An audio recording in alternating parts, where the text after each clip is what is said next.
पहला तीमुथियुस 6 अध्याय। जितने दास्ता के जुए के नीचे हैं वे अपने स्वामी को बड़े आदर के योग जाने, ताकि परमेश्वर के नाम और उपदेश की निंदा ना हो। जिनके स्वामी विश्वासी हैं उन्हें वे भाई होने के कारण तुच्छ ना जाने, वरन उनकी और भी सेवा करें, क्योंकि इससे लाभ उठाने वाले विश्वासी और प्रेमी हैं। इन बातों का उपदेश किया कर और समझाता रहा। झूठी शिक्षा और धन का लोभ यदि कोई और ही प्रकार का उपदेश देता है और खरी बातों को अर्थात हमारे प्रभु यीशु मसीह की बातों को और उस उपदेश को नहीं मानता जो भक्ति के अनुसार है, तो वह अभिमानी हो गया है और कुछ नहीं जानता, वरन उससे विवाद और शब्दों पर तर्क करने का रोग है, जिससे डाह और झगड़े और निंदा की बातें और बुरे बुरे संदेह और उन मनुष्यों में व्यर्थ रगड़े झगड़े उत्पन्न होते हैं, जिनकी बुद्धि बिगड़ गई है और वे सत्य से विहीन हो गए हैं, जो समझते हैं कि भक्ति कमाई का द्वार है।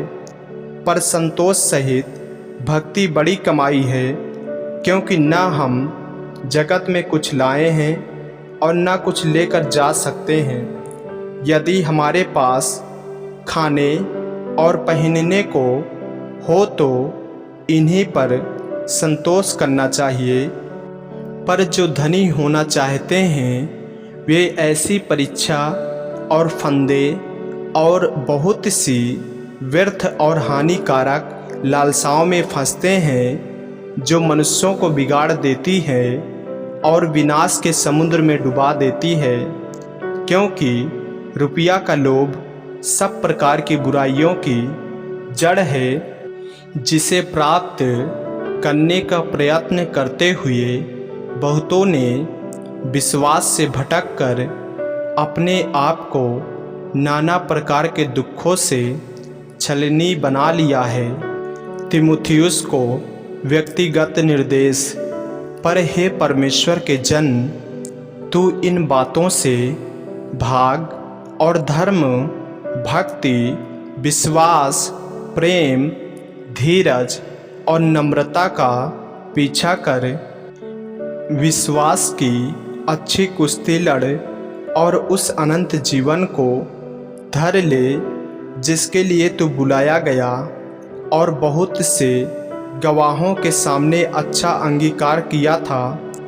मैं तुझे परमेश्वर को, जो सबको जीवित रखता है, और मसीह यीशु को गवाह करके, जिसने पुन्तियुस पिलातुस के सामने अच्छा अंगीकार किया, या आज्ञा देता हूँ कि तू हमारे प्रभु यीशु मसीह के प्रकट होने तक इस आज्ञा को निष्कलंक और निर्दोष रख, जिसे वह ठीक समय पर दिखाएगा, जो परम धन्य और एकमात्र अधिपति और राजाओं का राजा और प्रभुओं का प्रभु है, और अमरता केवल उसी की है, और वह अगम्य ज्योति में रहता है, और न उसे किसी मनुष्य ने देखा और न कभी देख सकता है।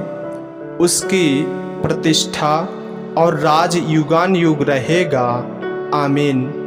इस संसार के धनवानों को आज्ञा दे कि वे अभिमानी न हों और चंचल धन पर आशा न रखें, परंतु परमेश्वर पर, जो हमारे सुख के लिए सब कुछ बहुतायत से देता है, वे भलाई करें और भले कामों में धनी बने और उदार और सहायता देने में तत्पर हों, और आगे के लिए एक अच्छी नींव डाल रखें कि सच्चे जीवन को वश में कर लें।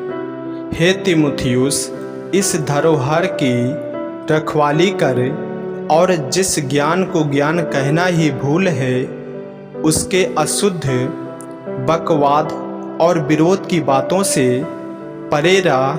कितने इस ज्ञान का अंगीकार करके विश्वास से भटक गए हैं। तुम पर अनुग्रह होता रहे। आमीन। मेरे प्रियो, यदि आप इस चैनल पर नए हैं, यदि आपने अभी तक हमारे चैनल को सब्सक्राइब नहीं किए हैं तो हमारे चैनल को सब्सक्राइब करें और बेल आइकन के बटन को दबाएं। और यदि आप हमारे फेसबुक पेज पर नए हैं तो हमारे पवित्र बाइबल को फॉलो करें, लाइक करें, ताकि परमेश्वर का वचन आप तक पहुंच सके। जय मसीह की। प्रभु आपको आशीष दे।